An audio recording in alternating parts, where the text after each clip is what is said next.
Hello बच्चों, क्या आप सब रेडी हो इको के फंडों के लिए? क्योंकि मैं तो फुल टू रेडी हूँ आप सबको इकोनॉमिक्स में 80 आउट ऑफ 80 दिलवाने के लिए।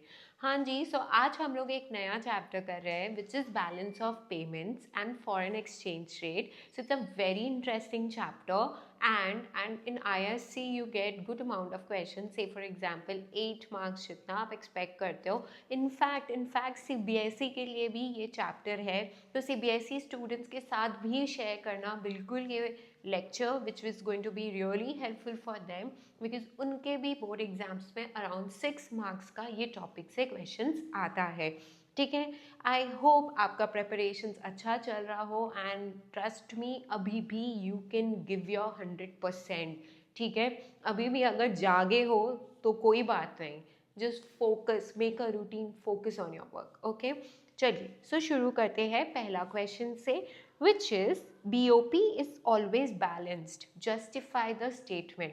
आई एम प्रिटी श्योर ये आप सबके कभी ना कभी पूरे एग्जाम में, जितना भी आपने 12th में एग्जाम दिया होगा, कभी ना कभी ये क्वेश्चन तो आया ही होगा आपके पेपर में, राइट?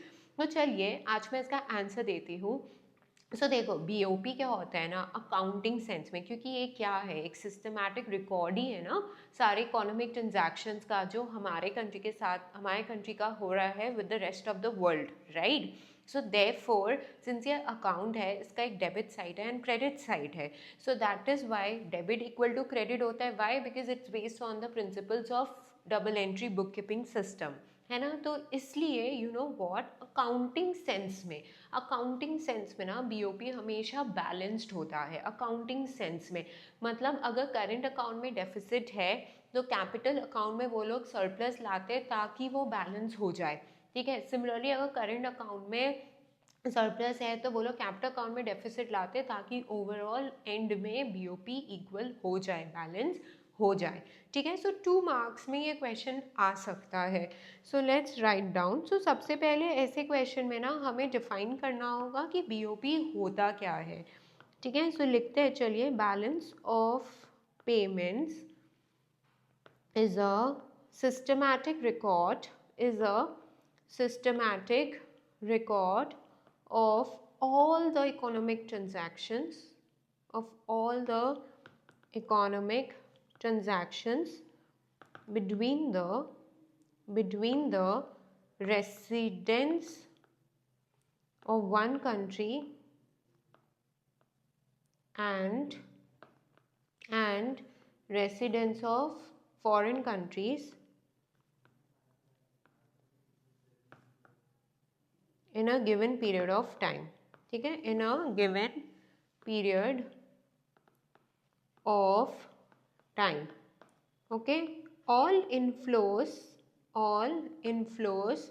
of foreign exchange, सारे इनफ्लो कहाँ रिकॉर्ड होते थे? क्रेडिट साइड में ना. So all inflow of foreign exchange is recorded. तो ये आपको लिखना होगा कि सारे इनफ्लो रिकॉर्ड होते हैं on the credit side of BOP, on the credit side of BOP. अच्छा, एक बार फुल फॉर्म यूज़ कर लिया तो उसके बाद शॉर्ट फॉर्म यूज़ किया जा सकता है. And all the outflow of foreign exchange is recorded on the debit side.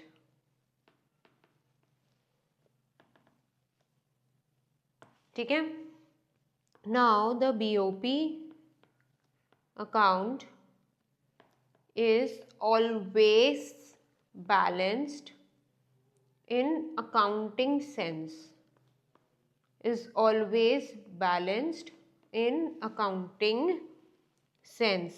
That is, if there is a deficit, bracket में मैं इसका ऑपोजिट लिख रही हूँ. ठीक है, if there is a deficit, और ब्रैकेट में मैं ऑपोजिट लिख रही हूँ. If there is a deficit in the current account, if there is a deficit in the current account, it will always be counterbalanced, it will always be counterbalanced by a surplus. और अगर surplus है तो counter balance होगा by a deficit, उल्टा, in capital account. दो components होता है ना बीओपी का, current and capital. So capital account में उल्टा करना होगा, in the capital account. Therefore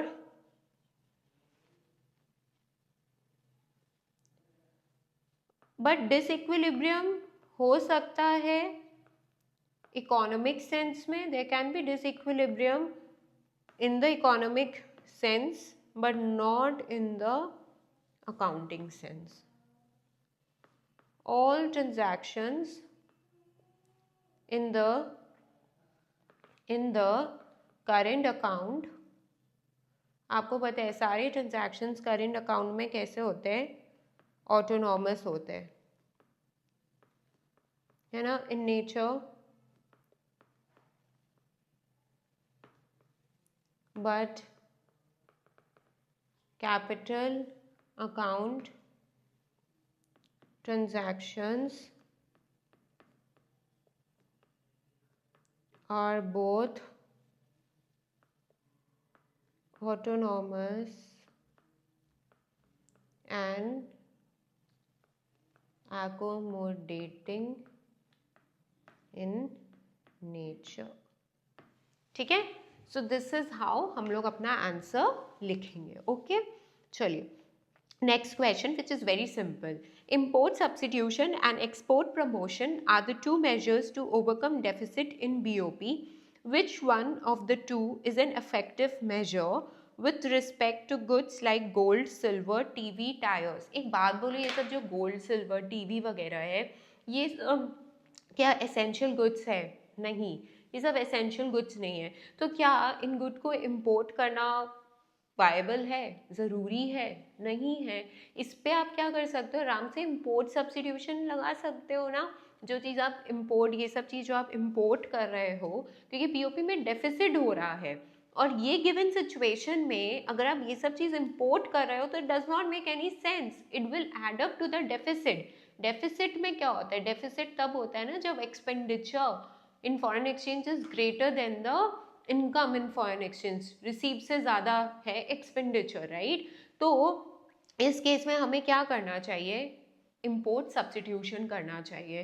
because ये सब गुड्स जो है, गोल्ड, सिल्वर, टायर, ये सब एसेंशियल गुड्स नहीं है, नॉन एसेंशियल गुड्स है. तो ये सब goods rather than importing, we can produce it even in our home country also. Okay, so therefore चलिए लिखते हैं import substitution. Import substitution is a better measure. Why? Because these are non-essential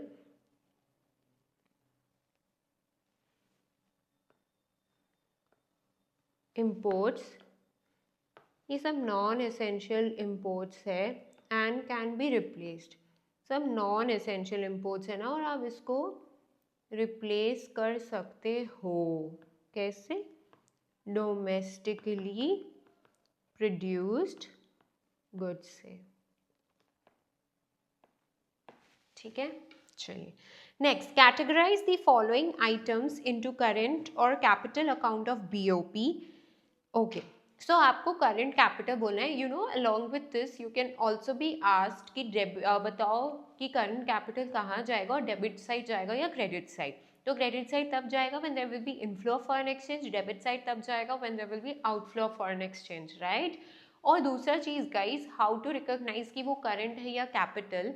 so capital वाले जितने भी transactions होते हैं ना, वो अफेक्ट करते हैं assets and liabilities of our country. ठीक है, जैसे हमारा कंट्री लोन लिया फॉरेन कंट्री से, तो ये हमारे कंट्री के एज लाइबिलिटी को बढ़ा रहे हैं ना, अफेक्ट कर रहा है ना, तो वो कैपिटल अकाउंट में आएगा. ठीक है. सिमिलरली अगर हमने कुछ एफडीआई आया हमारे कंट्री में, एफडीआई फॉरेन डायरेक्ट इन्वेस्टमेंट, तो वो भी कैपिटल अकाउंट का कंपोनेंट है. क्यों कैपिटल अकाउंट का कंपोनेंट है? Because it will increase our liability towards the foreigners. हमें वो पैसा बाद में रिटर्न करना होगा. ठीक है. सो वो सारे आइटम्स कैपिटल अकाउंट हो गए. और करंट अकाउंट में वो सारे आइटम्स आते हैं ना जो बेसिकली कंट्री के एसेट लाइबिलिटीज़ को इम्पैक्ट नहीं करते, जो मोस्टली रिकरिंग इन नेचर होता है और जो मोस्टली रेगुलर आइटम्स होता है. से for example import and export of visible trade और मर्चेंडाइज हो गया, export and import of goods हो गया, यूनिलैटरल ट्रांसफर्स हो गया, ठीक है, इनकम हो गया in the form of investment income या in the form of factor income, ये सब हो गया करंट अकाउंट का कंपोनेंट्स. ठीक है, सो हमें इधर कैटेगराइज करना है. इसके साथ आपको एक एडिशनल ये भी क्वेश्चन आ सकता है, डेबिट क्रेडिट आइडेंटिफाई करना, बिकॉज ऐसा टाइप का question last year board exam में आया है. ठीक है, सो ऐसा टाइप का दे give. So loan taken by India from IMF to cover its BOP deficit. अब इंडिया लोन लिया है तो इंडिया का लाइबिलिटी बढ़ जाएगा, गवर्नमेंट का, इंडियन गवर्नमेंट का लाइबिलिटी बढ़ जाएगा. सो लाइबिलिटी अफेक्ट होना माने कैपिटल अकाउंट. इधर हालांकि इधर नहीं पूछा है कि डेबिट साइड आएगा या क्रेडिट साइड आएगा, बट कहाँ आएगा BOP के, खुद सोच के आंसर करो, क्रेडिट साइड आएगा. Yes, why? Because it is leading to inflow. और गाइज यू नो ऑलवेज ऐसे टाइप के क्वेश्चन के लिए रीजन जरूर देना, पूछे या ना पूछे. तुम खाली ऐसा नहीं लिख सकते कि कैपिटल अकाउंट में आएगा, that's it, full stop. No, you have to also write why capital account. Okay, similarly if they would have asked you कि डेबिट साइड आएगा या क्रेडिट साइड आएगा, अगर आप लिख रहे हो क्रेडिट साइड आएगा तो क्यों क्रेडिट साइड आएगा? क्योंकि इनफ्लो ऑफ फॉरेन एक्सचेंज हो रहा है. या क्यों डेबिट साइड कोई आइटम आएगा? क्योंकि आउटफ्लो ऑफ फॉरेन एक्सचेंज हो रहा है. तो आपको ये रीजन देना ही पड़ता है. ठीक है, even if they ask or not ask, you have to. चलिए लिखते हैं. So loan taken by India from IMF to cover its BOP deficit will be recorded in capital account. क्यों? Because it will increase the liability of the government of India. Okay, चलो next. Transfer of funds to relatives abroad. आपने funds transfer किया, वो क्या हो गया? ये तो यूनिलैटरल ट्रांसफर हो गया, बदले में तो कुछ नहीं मिल रहा. और दूसरा चीज़ ये भी है कि इससे ना हमारे कंट्री के एसेट लाइबिलिटी में कोई भी चेंजेस नहीं आ रहा, तो ये कहाँ जाएगा? Current account. So transfer of funds to relatives abroad is recorded in current account as it is an unilateral transfer, एक तरफा transfer, and it does not result, yeah, it does not change asset और liability, क्योंकि ये हमारे country का asset और liability change नहीं कर रहा.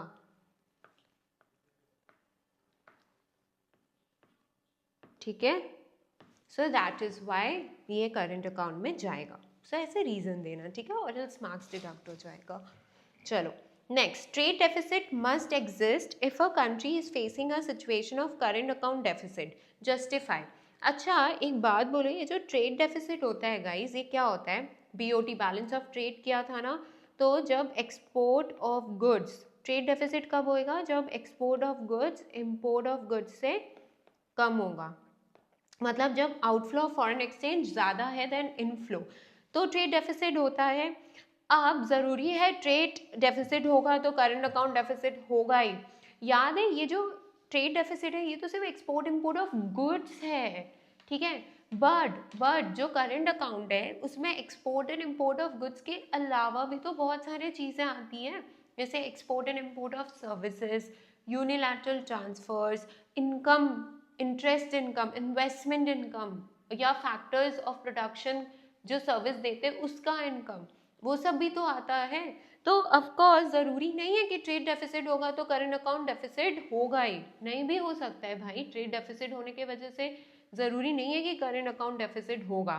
व्हाट इफ ट्रेड डेफिसिट है बट उसके बाद सपोज एक्सपोर्ट ऑफ सर्विस ज़्यादा है काफ़ी इम्पोर्ट ऑफ सर्विस से, या हमारे पास बहुत सारे यूनिलैटरल ट्रांसफर्स आ रहे हैं, तो कहाँ फिर करंट अकाउंट डेफिसिट दिखाएगा?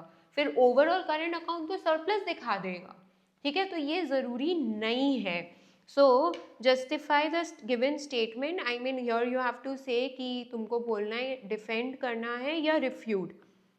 सो ये तो गलत है ना. ओके, ट्रेड डेफिसिट होना ही चाहिए अगर CAD करंट अकाउंट डेफिसिट हो रहा है, तो नहीं, ज़रूरी नहीं है. ओके, सो अब हम लोग इसको जस्टिफाई करेंगे. प्लीज़ गाइज ये आंसर जैसे लिख रहे हो ना, एक एक सेंटेंस को समझ समझ के लिखो, बहुत अच्छा क्वेश्चन है, ठीक है? So the given statement is refuted. Okay, अब जस्टिफाई करते हैं. Trade deficit will arise if a countries, trade deficit कब होता है पहले वो लिखो. If a countries import of visible items, which is visible items यानी goods are more than export of visible items, ठीक है? whereas current account deficit occurs, but overall current account deficit कब occur होगा?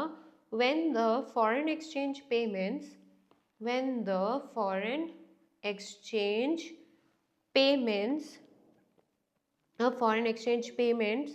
on account of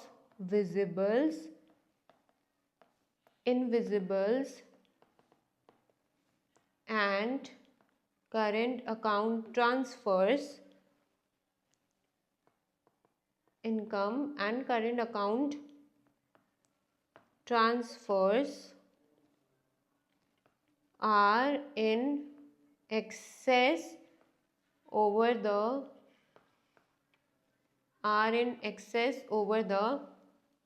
foreign exchange receipts on account of ये सब visible, invisibles, current transfers, है ना? तो तुमने पहले क्या किया, तुमने पहले बोला कि भाई ट्रेड डेफिसिट कब हो सकता है, करंट अकाउंट डेफिसिट कब हो सकता है. फिर तुम्हें ये लिखना होगा, अब ट्रेड डेफिसिट तो एक नैरो कॉन्सेप्ट है ना guys, it just a part of current account deficit. So trade deficit is a narrow concept, it's a narrow concept as compared to current account deficit. Thus a country may face, इसलिए therefore a country may face a situation of current account deficit. मैं CAD use कर रही हूँ, एक बार full form लिख देना, उसके बाद आप शॉर्ट फॉर्म यूज़ कर सकते हो, आप ब्रैकेट में बस स्पेसिफाई कर देना. So thus the country may face a situation of CAD even if a country has, तभी अगर ट्रेड सरप्लस है तो भी CAD हो सकता है गाइस, ठीक है? इसलिए बोल रहे हैं कि thus a country may face a situation of CAD even if a country has trade surplus, even if a country has trade surplus with greater negative balances on account of import and export. क्योंकि trade surplus हो रहा था but import export of services unilateral transfers में negative आ रहा था वो, क्योंकि हम लोग पेमेंट वो सब में ज़्यादा कर रहे थे. तो इवन दो हमारा ट्रेड सरप्लस है बट फिर भी CAD हो गया, करंट अकाउंट डेफिसिट आ ही गया, ठीक है?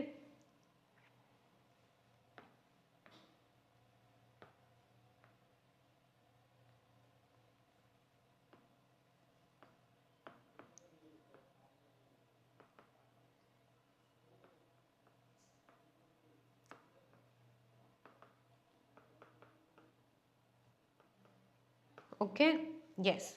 चलो अब नेक्स्ट क्वेश्चन ना मैंने पर्पसली एक केस बेस लिया है बिकॉज ये भी बहुत जन के प्री बोर्ड्स में भी आया होगा, इनफैक्ट बोर्ड्स में भी you can get case base on balance of payment, it has come already before also. So देखो, let's go through it. India's overall export, that is merchandise and service combined in April to December 2022 was estimated to exhibit a positive growth overall the same period last year. तो India का overall export expect कर रहे थे हम लोग कि grow करेगा positively as India's domestic demand has remained steady amid the global slump. Overall imports were estimated to exhibit a growth. और इंडिया के जो डोमेस्टिक डिमांड है वो इंडिया का डोमेस्टिक डिमांड जो है वो स्टेडी था, ठीक है, तो इसलिए ओवरऑल इम्पोर्ट्स का भी लग रहा है कि ग्रोथ हो सकता था, ठीक है। But the decline in export is mainly on account of less demand in India's की डेस्टिनेशंस। बट क्या हुआ, इंडिया के एक्सपोर्ट डिमांड कम हो गया, इंडिया का जो एक्सपोर्ट डिमांड है वो कम हो गया। कौन से मार्केट्स में, यूएस या यूरोप में इंडिया के एक्सपोर्ट का डिमांड कम हो गया, ठीक है। And it may take months for this situation to improve. तो हमारा एक्सपोर्ट कम हो गया और टाइम लगेगा इसको ठीक होने में। In reality negative growth rates were observed. और रियलिटी में बताए क्या देखा गया, एक्सपोर्ट भी घट रहा है, इम्पोर्ट भी घट रहा है। इम्पोर्ट घटना ठीक बात है, बट एक्सपोर्ट घटना is not a good thing, right. अब डिपेंड करता है कौन ज़्यादा घट रहा है। अगर एक्सपोर्ट का ज़्यादा नेगेटिव ग्रोथ है तो understand guys, then overall what will happen, deficit हो जाएगा, है ना, बीओपी डेफिसिट हो जाएगा। अगर नेगेटिव ग्रोथ हो रहा है एक्सपोर्ट का ज़्यादा एज कम्पेयर टू इम्पोर्ट्स, ठीक है, एक्सपोर्ट अगर ज़्यादा डिक्लाइन हो रहा है as compare to imports, then obviously BOP overall will be in deficit.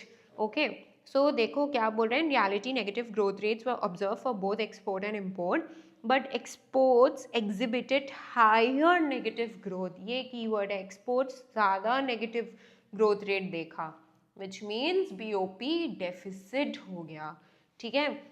अब तुमसे पूछा है, okay, which account of BOP is the concern in this extract. So इसमें करेंट अकाउंट कंसर्न है ना, इसमें तो ये क्योंकि export and import of goods, merchandise and services है, तो ये करेंट अकाउंट का कंपोनेंट है। तो हम लोग लिखेंगे, so the account of BOP concerned in this extract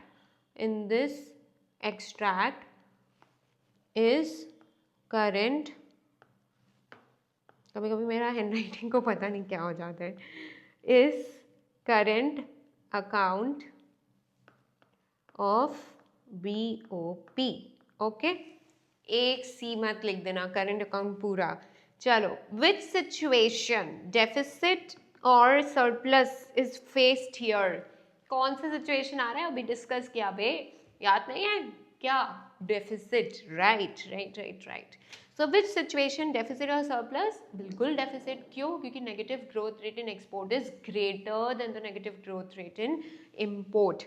so the focus, चलिए द फोकस, आपका फोकस क्या है, इधर होना चाहिए। So the focus in this extract is on the BOP situation, on the deficit situation, in the current account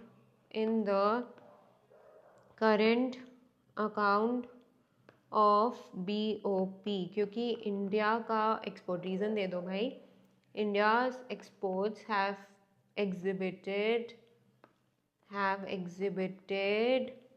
a negative growth rate, which means that the value of imports is higher than the value of exports, है ना। Negative growth देख रहा है ना, तो of course I mean negative growth export में हो रहा है, तो क्लियर सा बात है कि भाई इम्पोर्ट ज़्यादा हो रहा है as compare to export, right. So negative growth rate in the, क्योंकि लिखा हुआ ही था ना नेगेटिव ग्रोथ रेट एक्सपोर्ट का ज़्यादा है as compare to import, that is why. So इसका मतलब यही हुआ कि वैल्यू ऑफ इम्पोर्ट ज़्यादा होगा as compare to the value of export, है ना। इम्पोर्ट का वैल्यू ज़्यादा होगा ना फिर as compare to value of exports, resulting in current account deficit, resulting in current account deficit, ठीक है। चलिए next, which policy measure appreciation और depreciation should be implemented to resolve the above situation and explain the mechanism in brief. तो इधर हम लोग से पूछा है कि कौन सा सिचुएशन। अब देखो गाइस, डेप्रिसिएशन में क्या होता है, $1 सपोज 60 है, $1 65 हो गया, इसको बोलते हैं depreciation of domestic currency. Depreciation of domestic currency मतलब इंडियन करेंसी का इज्जत गिर गया, और गिरेगा तब जब उसको ज़्यादा रुपया देना होगा फॉर एवरी डॉलर। जैसे पहले वो $1 देता था, फॉर $1 के लिए 60 रुपीज़ देता था, अब $1 लेने के लिए उसको 65 रुपीज़ देना पड़ रहा है, राइट। ज़्यादा रुपया जा रहा है ना अपने पॉकेट से, तो अपना करेंसी का इज्जत घट गया ना। अब जब डेप्रिसिएशन होता है तो क्या होता है, इम्पोर्ट्स महंगा हो जाएगा। इम्पोर्ट महंगा होगा कि नहीं, इम्पोर्ट महंगा होगा तो आप इम्पोर्ट कम करोगे, और एक्सपोर्ट बढ़ जाएगा, क्योंकि फॉरेनर को हमारा गुड्स सस्ता लगेगा। हमें उनका गुड्स महंगा लग रहा है बट उनको हमारा गुड्स सस्ता लगेगा, क्योंकि पहले वो लोग $1 से 60 रुपया सामान खरीदते थे, अब वही $1 देके 65 रुपीज़ का सामान खरीद सकते हैं। सो इसको बोलते हैं डेप्री। और इसका जस्ट ऑपोजिट होता है अप्रिसिएशन ऑफ डोमेस्टिक करेंसी, जहाँ फॉर एग्जाम्पल $1.55 था, अब $1.50 हो गया, तो अब हमें कम रुपया देना पड़ रहा है for every dollar, which means हमारे करेंसी का इज्जत बढ़ गया। ओके, सो अब ये सिचुएशन में हमें क्या करना है, एक्चुअली सिचुएशन में तो हम देख रहे हैं कि नेगेटिव ग्रोथ रेट हो रहा है एक्सपोर्ट में, ठीक है। तो इसको ठीक करना है हमें, मतलब हमें एक्सपोर्ट बढ़ाना होगा, है ना। और इम्पोर्ट और कम हो जाए चलेगा, बट एक्सपोर्ट बढ़ाना होगा, तो उसके लिए डेप्रिसिएशन वाला थिंग अप्लाई करना चाहिए।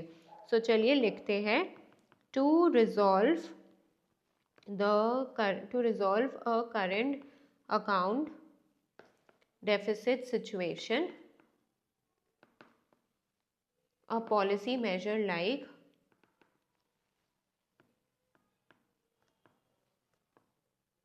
depreciation of domestic currency can be implemented. Depreciation implement करना सही होगा। डेप्रीसिएशन का मतलब क्या होता है, लिख दो। So depreciation involves reducing the value of domestic currency relative to foreign currencies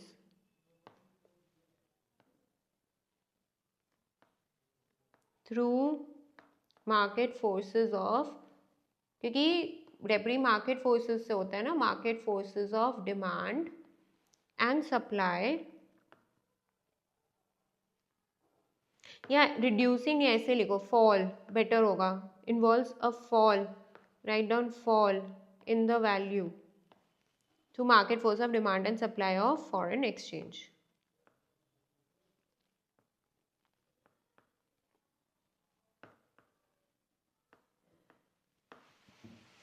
ठीक है। सो डेप्रिसिएशन करना पड़ेगा इस सिचुएशन में, अपने करेंसी को हम लोग को डेप्रिशिएट करना होगा। बेसिकली हमारा इंडियन, देखो डेप्रिसिएशन जो होता है वो तो अपने आप market force of demand and supply के हिसाब से होता है, राइट। बट इधर अपने तो डर्टी फ्लोटिंग फॉलो करते हैं ना, तो जहाँ गवर्नमेंट क्या है कि गवर्नमेंट एक पॉइंट के बाद इन्फ्लुएंस कर सकती है, तो गवर्नमेंट को वही चीज़ इधर करना चाहिए। तो इससे क्या होगा, इसका इम्पैक्ट क्या होगा, this makes the country's export cheaper for foreign buyers, है ना, and its import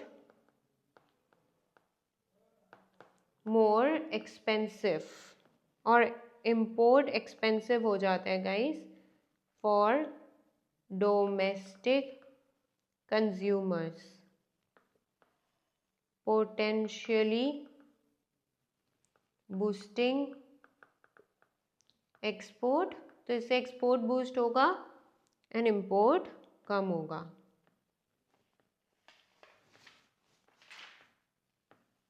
and reducing imports, ठीक है। सो दिस मैकेनिज्म वही बोला जा रहा है कि एंड बूस्ट हो जाएगा, एक्सपोर्ट इम्पोर्ट कम हो जाएगा एंड देयरफॉर सिचुएशन ठीक हो सकता है, ठीक है। सो यही अपन को लिखना था। ओके इससे रिलेटेड लास्ट एक क्वेश्चन क्या है कि how does this account of BOP influence the national income. अब देखो ये account, current account mostly influence करता है national income through export and import of goods and services. So एक फेवरेबल बीओपी, अगर फेवरेबल बीओपी हुआ, ठीक है, फेवरेबल हुआ अगर, इसका मतलब export is greater than import, right. So अगर फेवरेबल बीओपी होगा, जहां अगर हम बोल रहे हैं कि फेवरेबल बीओपी इसलिए हो रहा है for example because of greater exports, then हमारा नेशनल इनकम विल राइज, क्योंकि हमारे कंट्री में और फॉरेन करेंसी आएगा, राइट। एंड अगर हम लोग का बीओपी डेफिसिट हो रहा है, ठीक है, why, because may be because of increase in imports as compare to export, then national income will fall. So ये कंपोनेंट कैसे इन्फ्लुएंस करता है नेशनल इनकम को, थ्रू इम्पोर्ट एंड एक्सपोर्ट, वही आपको वैसे लिखना है। सो ये हम लोग लिखते हैं, चलिए। So the BOP impacts national income, ऐसे लिखो, the current account of BOP impacts national income through imports and exports of visible and invisible items.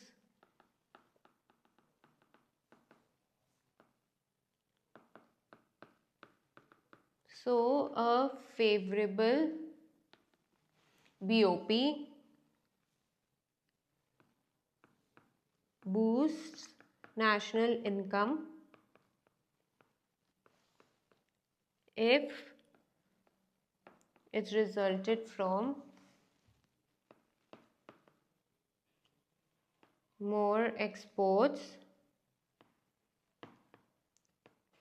as compared to imports, ठीक है। Conversely, BOP deficit can lead to,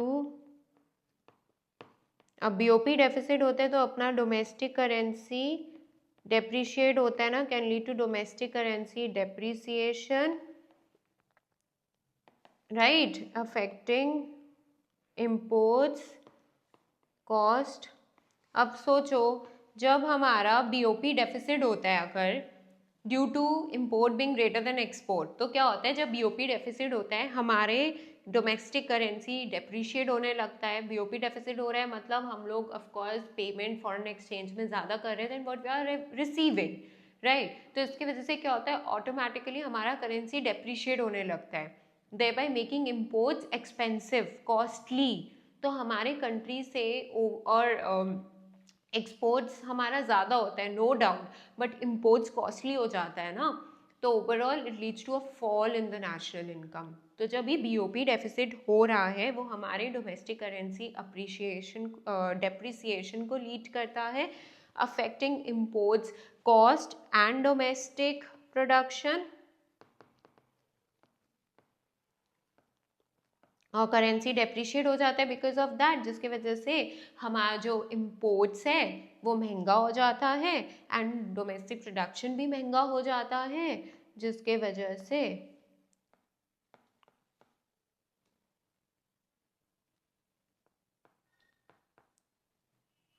national income adversely affect होता है। ठीक है। So ऐसा type का भी an economic growth, सो ऐसा टाइप का भी you can gate questions guys, ठीक है। सो ये रहा जी हमारा पूरा टॉपिक, ठीक है, ये रहा हमारा पूरा टॉपिक। एंड इसके अलावा आई वुड सजेस्ट यू कि you can go through the differences between autonomous, accommodating, ठीक है, करंट अकाउंट, कैपिटल अकाउंट, ये सब डिफरेंसेस गो थ्रू कर लेना, ओके। एंड कैसे डिसइक्विलिब्रियम इन बीओपी को ठीक करते हैं वो पॉइंटर्स भी गो थ्रू कर लेना। उससे उससे मुझे कोई इनडायरेक्ट क्वेश्चन लगा नहीं, इसलिए मैंने डाला नहीं वो, बट वो भी एक इम्पॉर्टेंट टॉपिक है जहाँ डिसइक्विलिब्रियम इन बीओपी को कैसे करेक्ट किया जा सकता है वो आपको पॉइंट्स बताया था ना, सो वो सब इम्पॉर्टेंट है, ठीक है। सो एक बार उसको भी गो थ्रू कर लेना। एंड उसमें ना एक आईएससी काउंसिल का है कि एक रिकमेंडेशन है आईएससी काउंसिल का, गाइडलाइन है बेसिकली, कि अगर बीओपी डेफिसिट को ठीक करने के लिए आप पॉइंट्स लिखोगे तो डोंट राइट अबाउट डीवैल्यूएशन, क्योंकि बुक में आपको दोनों पॉइंट दिखेगा, devaluation and depreciation, right. Devaluation मत लिखना, क्योंकि डीवैल्यूएशन इज अ टर्म जो कब फॉलो होता था, जब अपना fix exchange rate system follow होता था, बट अभी तो अपन फ्लेक्सिबल एक्सचेंज रेट करते हैं ना, मैनेज फ्लेक्सिबल एक्सचेंज रेट करते हैं, या डर्टी फ्लोटिंग भी आप बोलते हो। तो इसमें basically depreciation goes, okay. So that is why don't write the point of devaluation, write the point of depreciation. Notice this, okay, be very careful about this, okay. Chalo, I hope I was able to fulfill all your I was able to deliver whatever you wanted or was expecting from this session, right? And apart from that, I'm again and again telling you guys, average होने से कोई फायदा नहीं है, या तो you be on the top और you be at the bottom, but बीच में मत रहो। इंडिया में तुमने सुना होगा कि मिडिल क्लास, ऐसे ही मिडिल क्लास को सब चीज़ में सफ़र करना होता है, राइट। रिच तो रिच है, उसको घंटा कोई फ़र्क पड़ता है, पुअर तो पुअर है। अब फंसते कौन है? मिडिल क्लास पीपल है ना। तो दैट इज़ वाई कोई फ़ायदा नहीं है बीच में रहने का, ठीक है। सो यस, अच्छे से प्रेपरेशन करो, gear up, and all the very best. Thank you so much. Do share with all your friends and don't forget to subscribe and like. Bye bye.